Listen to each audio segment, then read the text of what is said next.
غزہ میں فوری جنگ بندی کا مطالبہ، لبنان پر جاری اسرائیلی حملوں کی مذمت، عرب اسلامک سربراہ اجلاس، اعلامیہ جاری، غزہ میں شہریوں کا محاصرہ غیر قانونی عمل قرار، اسرائیل کو غزہ پٹی سے فوری نکلنے اور فتح بارڈر کھولنے کا مطالبہ،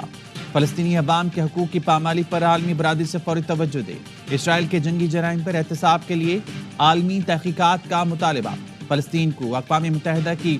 مستقل رکنیت دی جائے، لبنان کی خود مختاری اور سلامتی کے تحفظ کے لیے عالمی برادری سے مدد کی اپیل، افریقی یونین کی جانب سے فلسطینی کاز کی حمایت پر اظہار تشکر، سعودی ولی عہد محمد بن سلمان نے فلسطینیوں کی نسل کشی، لبنان اور ایران پر اسرائیلی حملوں کی مذمت کر دی، کہا مشرق وسطیٰ میں امن کے لیے آزاد اور خود مختار فلسطینی ریاست کا قیام ناگزیر ہے۔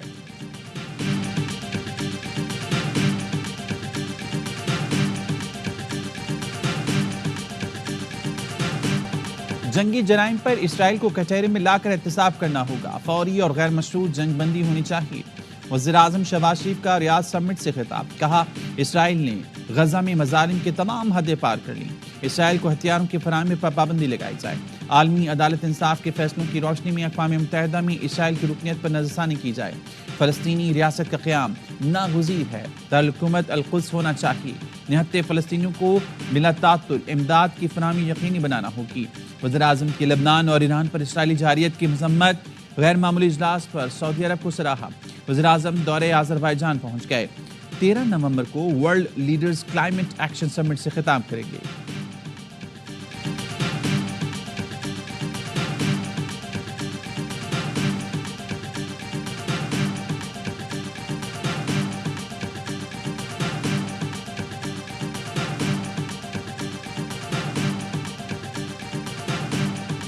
رحمان ہے،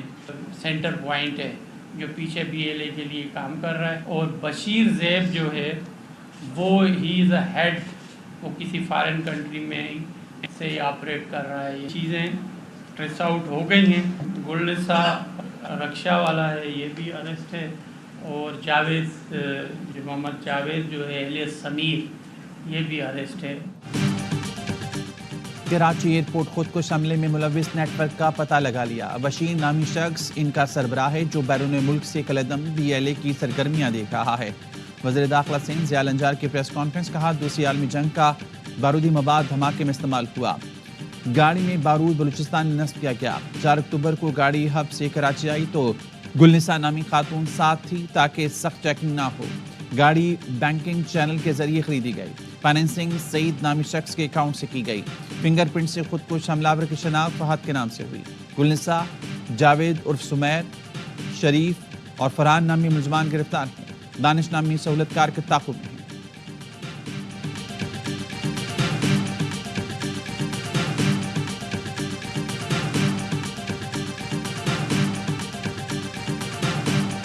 ایئرپورٹ حملے میں استعمال ہونے والی گاڑی کراچی کیسے پہنچی؟ ڈبل کیبن گاڑی کی CCTV ویڈیو سامنے آ گئی،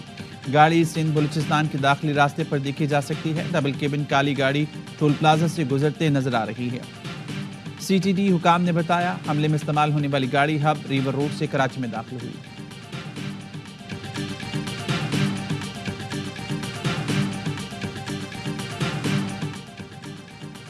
کراچی ایئرپورٹ پر مسافروں کو لینے یا چھوڑنے والوں کو سیکیورٹی اداروں کے طلب کرنے پر ٹکٹ کی نقل دکھانی ہوگی، جو نہیں دکھائے گا واپس جائے گا، ایک مسافر کے ساتھ 4 چھوڑنے والے جا سکتے ہیں،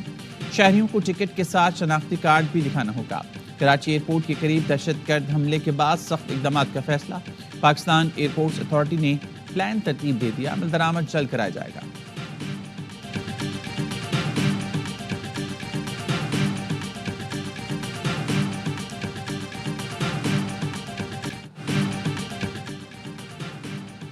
سپریم کورٹ میں ٹیکس سے متعلق کیس کی سماعت کے دوران پھر آئینی بینچز کا تذکرہ، جسٹس عائشہ ملک نے کہا یہ کیس آئینی بینچ سنے گا۔ جسٹس منصور علی شاہ نے ریمارکس دیے اس وقت کوئی آئینی بینچ نہیں،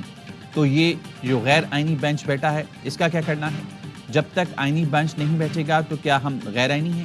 یہ سوال سامنے آیا ہے کہ کیس ریگولر بینچ سنے گا یا آئینی بینچ؟ اگر ہم کیس کا فیصلہ کر دیتے ہیں تو کیا ہوگا؟ چلیں اگر ہم خود فیصلہ کر دیتے ہیں تو ہمیں کون روکنے والا ہے؟ نظر ثانی بھی ہمارے پاس آئے گی تو کہہ دیں گے ہمارا دار اختیار ہے۔ جسٹس عائشہ ملک نے ریمارکس دیے،